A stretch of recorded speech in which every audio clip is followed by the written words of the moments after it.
केंद्रित होने की तीसरी विधि, सिर के 7 द्वारों को अपने हाथों से बंद करने पर आंखों के बीच का स्थान सर्वग्राही हो जाता है। यह एक पुरानी से पुरानी विधि है और इसका प्रयोग भी बहुत हुआ है। यह सरलतम विधियों में से एक है। सिर के सभी द्वारों को, आंख, कान, नाक, मुंह, सबको बंद कर दो। जब सिर के सब द्वार दरवाजे बंद हो जाते हैं तो तुम्हारी चेतना जो सतत बाहर बह रही है एकाएक रुक जाती है, ठहर जाती है। वो अब बाहर नहीं जा सकती।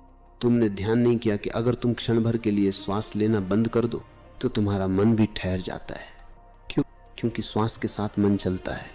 वो मन का एक संस्कार है। तुम्हें समझना चाहिए कि यह संस्कार क्या है, तभी इस सूत्र को समझना आसान होगा। रूस के प्रसिद्ध मानस शास्त्री पावलोव ने संस्कार जनित प्रतिक्रिया, कंडीशन रिफ्लेक्स को पूरे विश्व में प्रसिद्ध कर दिया, जिसे अब हर मनोवैज्ञानिक जानता है। पावलोव ने एक कुत्ते पर प्रयोग किया। उसने देखा कि यदि कुत्ते के सामने भोजन रख दिया जाए तो उसकी जीभ से लार बहने लगती है। वो भोजन के लिए तैयार हो जाता है। कुत्ता जब भोजन देखता है या उसकी कल्पना करता है तो लार बहने लगती है। लेकिन पावलोव ने इस प्रक्रिया के साथ एक दूसरी बात जोड़ दी। हर बार जब भोजन रखा जाता, वह 1 घंटी बजाता था। कुत्ता भोजन देखता, लार टपकती, और उसी समय घंटी बजती।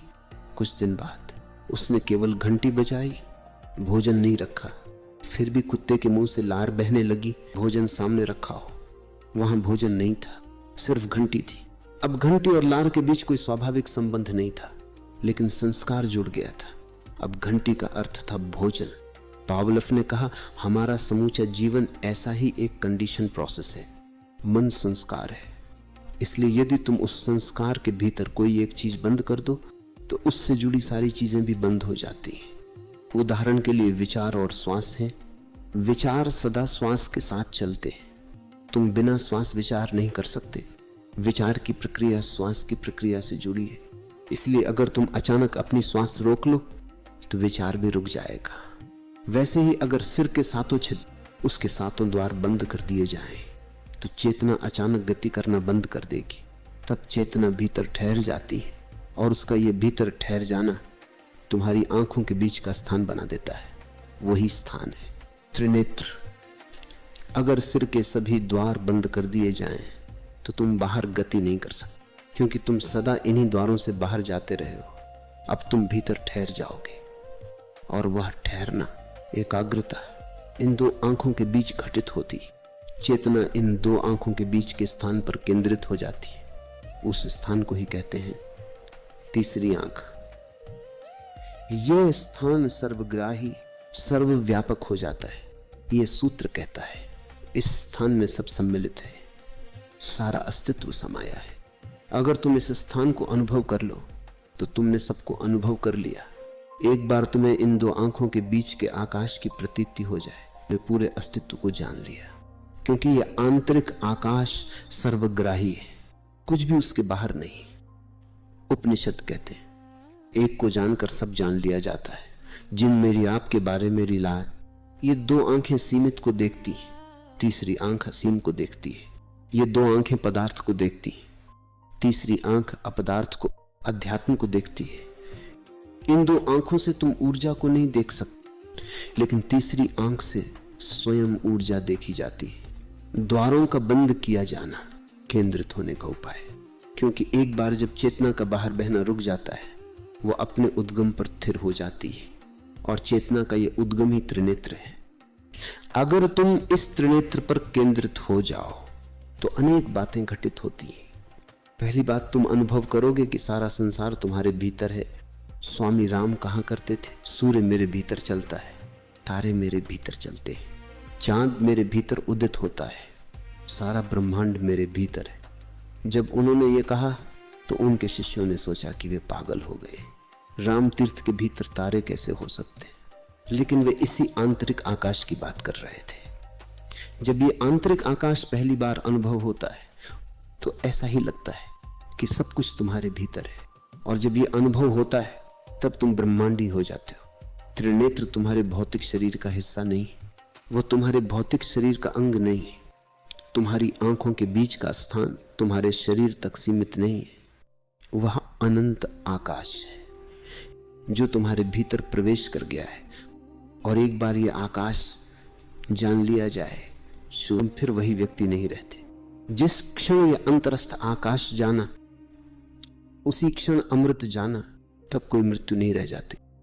जब तुम पहली बार इस आकाश को जानोगे, तुम्हारा जीवन प्रामाणिक हो जाएगा, गहरा हो जाएगा। तुम सच में जीवंत हो जाओगे।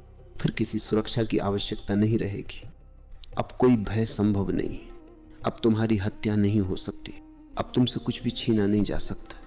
अब सारा ब्रह्मांड तुम्हारा है, तुम ही ब्रह्मांड हो। जिन लोगों ने इस अंतरस्थ आकाश को जाना है, उन्होंने ही आनंदमग्न होकर घोषणा की है, अहम ब्रह्मास्मि, मैं ही ब्रह्मांड हूं।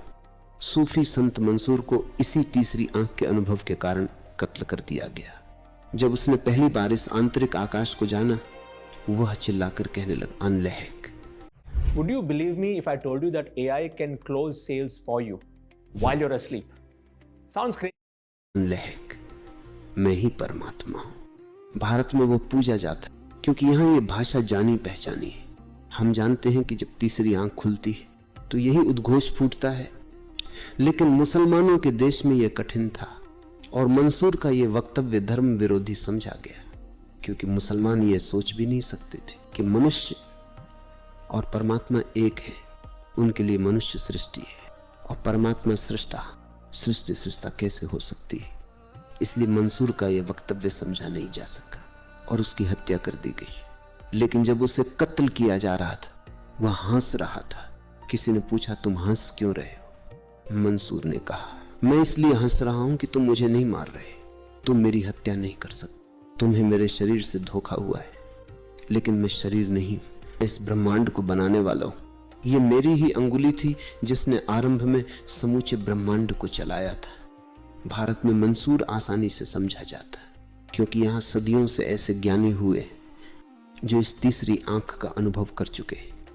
जब यह अनुभव घटता है तो व्यक्ति पागल प्रतीत होता है, पर यह ज्ञान इतना निश्चित होता है कि यदि तुम उसकी हत्या भी कर दो तो भी वह अपने सत्य से नहीं हटेगा, क्योंकि वास्तव में उसे अब मारा नहीं जा सकता।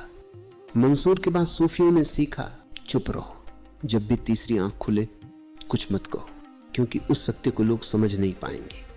इसलिए इस्लाम में दो परंपराएं हुई, एक बाहरी लौकिक और एक भीतरी रहस्यवादी। जो सूफी परंपरा है, सूफी चुप रहते हैं, क्योंकि मंसूर के बाद उन्होंने सीख लिया कि इस भाषा में बोलना कठिनाइयां लाता है और इससे किसी की सहायता भी नहीं होती। यह सूत्र कहता है, सिर के 7 द्वारों को अपने हाथों से बंद करने पर आंखों के बीच का स्थान सर्वग्राही, सर्वव्यापक हो जाता है। तुम्हारा आंतरिक आकाश पूरा आकाश हो जाता है।